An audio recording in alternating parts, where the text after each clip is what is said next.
Hello friends, आपका स्वागत है हमारे यूट्यूब चैनल स्टडी 15 पर। तो आज हम खिलजी वंश से रिलेटेड महत्वपूर्ण क्वेश्चन करने जा रहे हैं जो आपके आने वाले एग्जाम्स के लिए बहुत ही ज्यादा महत्वपूर्ण है।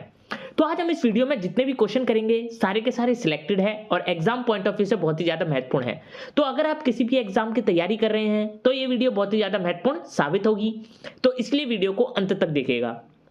तो देरी ना करते हुए चलिए शुरुआत करते हैं आज के पहले क्वेश्चन के साथ। तो आज का पहला क्वेश्चन है, 13 जून 1290 ईस्वी को किसने खिलजी वंश की स्थापना की? तो 13 जून 1290 ईस्वी को जो जलालुद्दीन फिरोज खिलजी था, इसी ने खिलजी वंश की स्थापना की। तो इसलिए जो इसका सही आंसर है वो है आंसर नंबर ए। आज का अगला प्रश्न, निम्नलिखित में से किस सुल्तान ने किलोखरी महल में अपना राज्याभिषेक किया और उसे अपना राजधानी बनाया? तो इनमें से वह सुल्तान था जलालुद्दीन फिरोज खिलजी, जिसने किलोखरी महल में अपना राज्याभिषेक किया और उसे अपनी राजधानी बनाया। तो इसलिए जो इसका सही आंसर है वो है आंसर नंबर ए। आज का अगला प्रश्न, दिल्ली सल्तनत का सबसे वृद्ध शासक जलालुद्दीन फिरोज खिलजी था, तो उसकी राज्यारोहण के समय आयु कितनी थी? तो दिल्ली सल्तनत का जो सबसे वृद्ध शासक था वह था जलालुद्दीन फिरोज शाह खिलजी। तो वह अपने राज्यारोहण के समय 70 वर्ष की आयु का था। तो इसलिए जो इसका सही आंसर है वो है आंसर नंबर बी। आज का अगला प्रश्न, दिल्ली के खिलजी सुल्तान कहां के थे? तो दिल्ली के जो खिलजी सुल्तान थे वह तुर्क के थे। तो इसलिए जो इसका सही आंसर है वो है आंसर नंबर सी। आज का अगला प्रश्न, जलालुद्दीन फिरोज खिलजी ने सुल्तान केकुबाद और किस सुल्तान की हत्या कर खिलजी वंश की स्थापना की थी? तो जलालुद्दीन फिरोज खिलजी ने सुल्तान केकुबाद और सुल्तान क्यूमर्स की हत्या कर खिलजी वंश की स्थापना की। तो इसलिए जो इसका सही आंसर है वो है आंसर नंबर डी। आज का अगला प्रश्न, दिल्ली के सुल्तान का पद संभालने से पहले जलालुद्दीन फिरोज खिलजी को निम्नलिखित में से किस सुल्तान ने शाइस्ता खां की उपाधि प्रदान की थी? तो दिल्ली के सुल्तान का पद संभालने से पहले जलालुद्दीन फिरोज शाह खिलजी को जो केकुबाद थे, इन्होंने शाइस्ता खां की उपाधि प्रदान की थी। तो इसलिए जो इसका सही आंसर है वो है आंसर नंबर बी। आज का अगला प्रश्न, जलालुद्दीन फिरोज खिलजी ने अपने ज्येष्ठ पुत्र इख्तियारुद्दीन को कौन सी उपाधि प्रदान की थी? तो जलालुद्दीन फिरोज खिलजी ने अपने ज्येष्ठ पुत्र इख्तियारुद्दीन को खान खाना की उपाधि प्रदान की थी। तो इसलिए जो इसका सही आंसर है वो है आंसर नंबर ए। आज का अगला प्रश्न, जलालुद्दीन फिरोज खिलजी ने अपने दूसरे पुत्र को मुल्तान का सूबेदार बनाकर उसे कौन सी उपाधि प्रदान की थी? तो जलालुद्दीन फिरोज खिलजी ने अपने दूसरे पुत्र को मुल्तान का सूबेदार बनाकर उसे अकरली खां की उपाधि प्रदान की थी। तो इसलिए जो इसका सही आंसर है वो है आंसर नंबर बी। आज का अगला प्रश्न, जलालुद्दीन फिरोज खिलजी ने अपने छोटे भाई यगरेज खां को किस पद पर नियुक्त किया था? तो जलालुद्दीन फिरोज खिलजी ने अपने छोटे भाई यगरेज खां को आरिज ए मुमालिक यानी सैन्य विभाग का प्रमुख अधिकारी इस पद पर नियुक्त किया था। तो इसलिए जो इसका सही आंसर है वो है आंसर नंबर ए। आज का अगला प्रश्न, जलालुद्दीन फिरोज खिलजी ने अपने भतीजों अल्मास बेग को अखूर बेग और अलाउद्दीन खिलजी को किस पद पर नियुक्त किया था? तो जलालुद्दीन फिरोज खिलजी ने अपने भतीजे अल्मास बेग को अखूर बेग और अलाउद्दीन खिलजी को जो अमीरे तुजुक था इस पद पर नियुक्त किया था। तो इसलिए जो इसका सही आंसर है वो है आंसर नंबर सी। आज का अगला प्रश्न, जलालुद्दीन फिरोज खिलजी ने निम्नलिखित में से कौन सा पद सृजित किया था? तो जलालुद्दीन फिरोज खिलजी ने जो दीवाने वकूफ था यह पद सृजित किया था। तो इसलिए जो इसका सही आंसर है वो है आंसर नंबर डी। आज का अगला प्रश्न, दिल्ली सल्तनत का प्रथम शासक कौन था जो हिंदू जनता के प्रति उदार दृष्टिकोण रखता था? तो दिल्ली सल्तनत का वह प्रथम शासक था जलालुद्दीन फिरोज खिलजी, जो हिंदू जनता के प्रति उदार दृष्टिकोण रखता था। तो इसलिए जो इसका सही आंसर है वो है आंसर नंबर ए। आज का अगला प्रश्न, जलालुद्दीन फिरोज खिलजी की आज्ञा से किस एक दरवेश को केवल राजद्रोह के संदेह पर फांसी दे दी गई थी? तो जलालुद्दीन फिरोज खिलजी की आज्ञा से जो सिद्दी मौला नामक का एक दरवेश था उसे केवल राजद्रोह के संदेह पर फांसी दे दी गई थी। तो इसलिए जो इसका सही आंसर है वो है आंसर नंबर सी। आज का अगला प्रश्न, मलिक जज्जू जो गयासुद्दीन बलबन का भतीजा था उसे सुल्तान जलालुद्दीन फिरोज खिलजी ने कहां का सूबेदार नियुक्त किया था? मलिक जज्जू जो गयासुद्दीन बलबन का भतीजा था उसे सुल्तान जलालुद्दीन फिरोज खिलजी ने कड़ा मानिकपुर का सूबेदार नियुक्त किया था। तो इसलिए जो इसका सही आंसर है वो है आंसर नंबर ए। आज का अगला प्रश्न, सुल्तान जलालुद्दीन फिरोज खिलजी ने सन 1290 ईस्वी में रणथंभौर तथा सन 1292 ईस्वी में कहां पर आक्रमण किया था? तो सुल्तान जलालुद्दीन फिरोज खिलजी ने सन 1290 ईस्वी में रणथंभौर और 1292 में मंडौर पर आक्रमण किया था। तो इसलिए जो इसका सही आंसर है वो है आंसर नंबर सी। आज का अगला प्रश्न, अमीर खुसरो ने जलालुद्दीन खिलजी के सैनिक अभियानों का वर्णन अपनी किस रचना में किया है? तो अमीर खुसरो ने जलालुद्दीन खिलजी के सैनिक अभियानों का वर्णन मुफ्ता उल फुतूह नामक रचना में किया है। तो इसलिए जो इसका सही आंसर है वो है आंसर नंबर ए।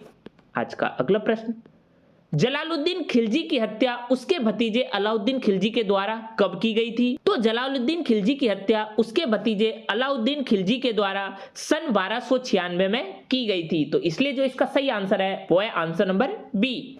आज का अगला प्रश्न, निम्नलिखित में से किस खिलजी शासक ने दिल्ली के राज सिंहासन पर बैठने के लिए अपने ससुर की हत्या कर दी थी? तो इनमें से वह खिलजी शासक था अलाउद्दीन खिलजी, जिसने दिल्ली के राज सिंहासन पर बैठने के लिए अपने ससुर की हत्या कर दी थी। तो इसलिए जो इसका सही आंसर है वो है आंसर नंबर डी।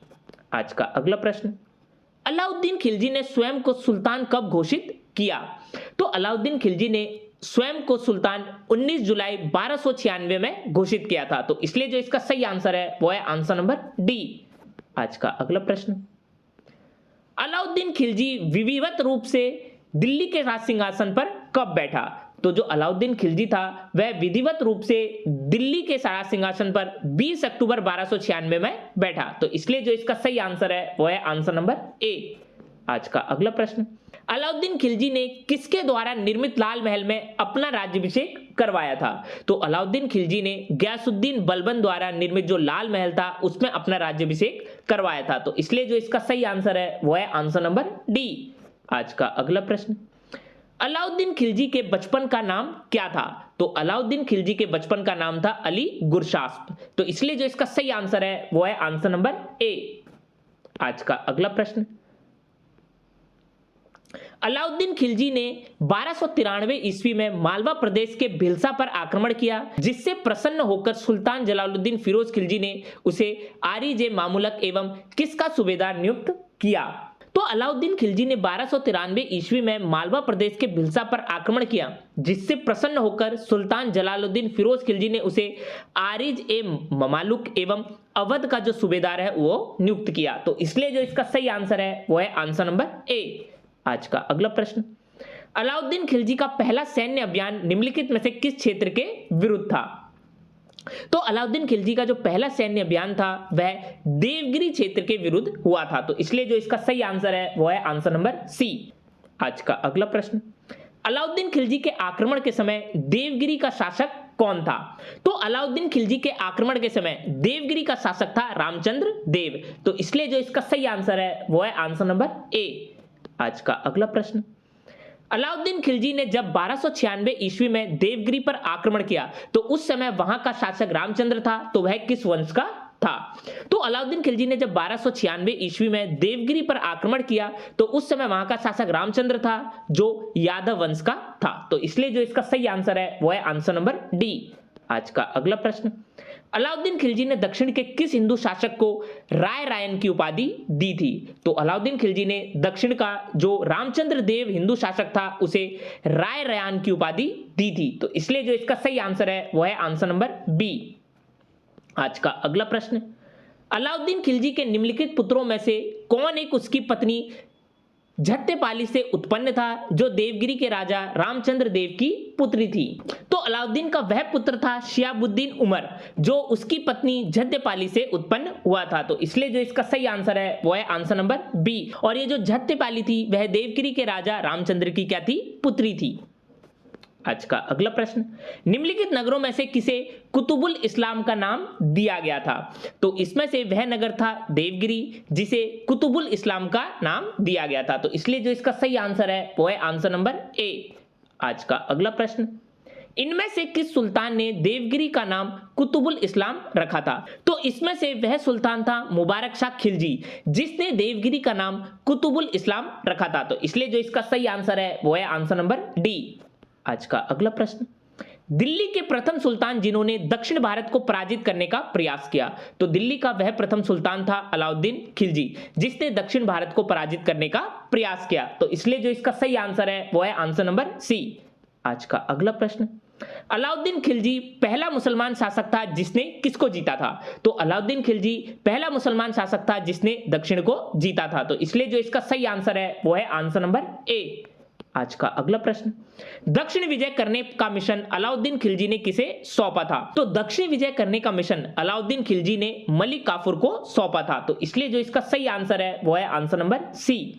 आज का अगला प्रश्न, मलिक काफूर किसका जनरल था? तो जो मलिक काफूर था वह अलाउद्दीन खिलजी का जनरल था। तो इसलिए जो इसका सही आंसर है वो है आंसर नंबर सी। आज का अगला प्रश्न, निम्न में से किसको 1000 दिनारी की पदवी दी गई थी? तो इनमें से जो मलिक काफूर था इसे 1000 दिनारी की पदवी दी गई थी। तो इसलिए जो इसका सही आंसर है वो है आंसर नंबर ए। आज का अगला प्रश्न, किसने 1297 ईस्वी में मलिक काफूर को मलिक ए नायब बना दिया? तो इसमें से जो अलाउद्दीन खिलजी था उसी ने 1297 ईस्वी में मलिक काफूर को मलिक ए नायब बना दिया। तो इसलिए जो इसका सही आंसर है वो है आंसर नंबर सी। आज का अगला प्रश्न, मलिक काफूर के दक्षिण अभियान का अति विश्वसनीय वृतांत किसने दिया था? तो मलिक काफूर के दक्षिण अभियान का जो अति विश्वसनीय वृतांत था वह अमीर खुसरो ने दिया था। तो इसलिए जो इसका सही आंसर है वो है आंसर नंबर बी। आज का अगला प्रश्न, निम्नलिखित इतिहासकारों में से कौन अलाउद्दीन खिलजी के दक्षिण अभियान में उसके साथ था? तो इसमें से वह प्रसिद्ध इतिहासकार था अमीर खुसरो जो अलाउद्दीन खिलजी के दक्षिण अभियान में उसके साथ था। तो इसलिए जो इसका सही आंसर है वो है आंसर नंबर सी। आज का अगला प्रश्न, तूतीय हिंद अमीर खुसरो का जन्म कहां हुआ था? तो तूतीय हिंद जो अमीर खुसरो थे उनका जन्म हुआ था पटियाली में। तो इसलिए जो इसका सही आंसर है वो है आंसर नंबर सी। आज का अगला प्रश्न, अमीर खुसरो एक कौन थे? तो अमीर खुसरो एक इतिहासकार, कवि और संगीतज्ञ थे। तो इसलिए जो इसका सही आंसर है वो है आंसर नंबर डी।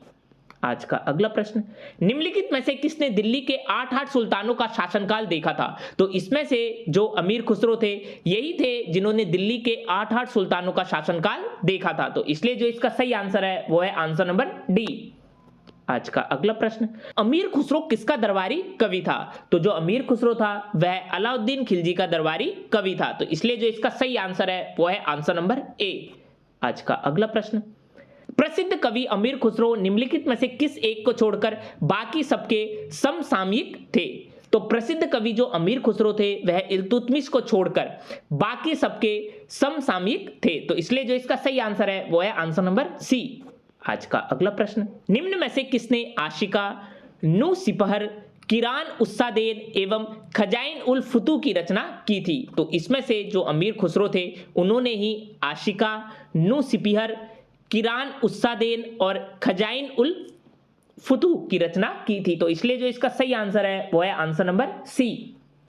आज का अगला प्रश्न, इनमें से कौन सी रचना अमीर खुसरो की नहीं है? तो इनमें से जो तहकीक ई हिंद है यह अमीर खुसरो की रचना नहीं है। तो इसलिए जो इसका सही आंसर है वो है आंसर नंबर ए। इसके अलावा किरान उस सदेन, मिफ्ता उल फुतूह और नूर ई सिपहर ये तीनों के तीनों अमीर खुसरो की रचना है।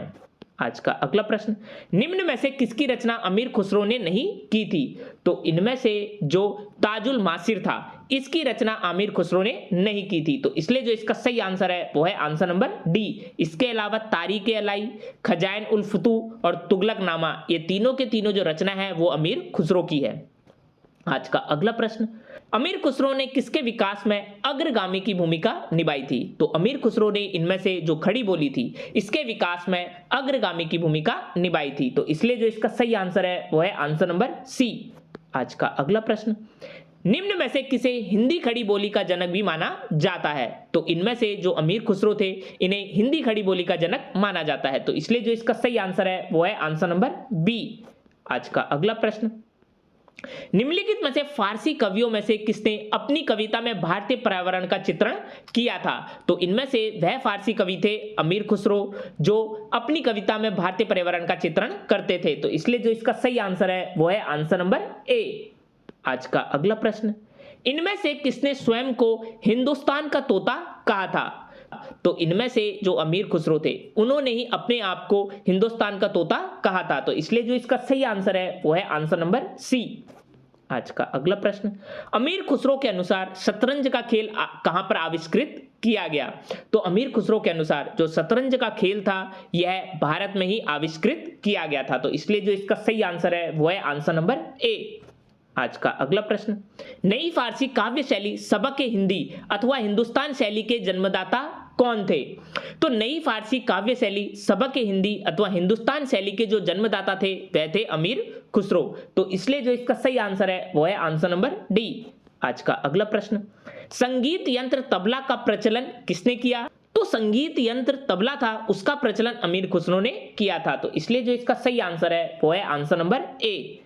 आज का अगला प्रश्न, निम्नलिखित में से कौन सा इतिहासकार मंगोलों द्वारा बंदी बनाया गया था? तो इसमें से वह इतिहासकार था अमीर खुसरो जिसको मंगोलों द्वारा बंदी बनाया गया था। तो इसलिए जो इसका सही आंसर है वो है आंसर नंबर सी।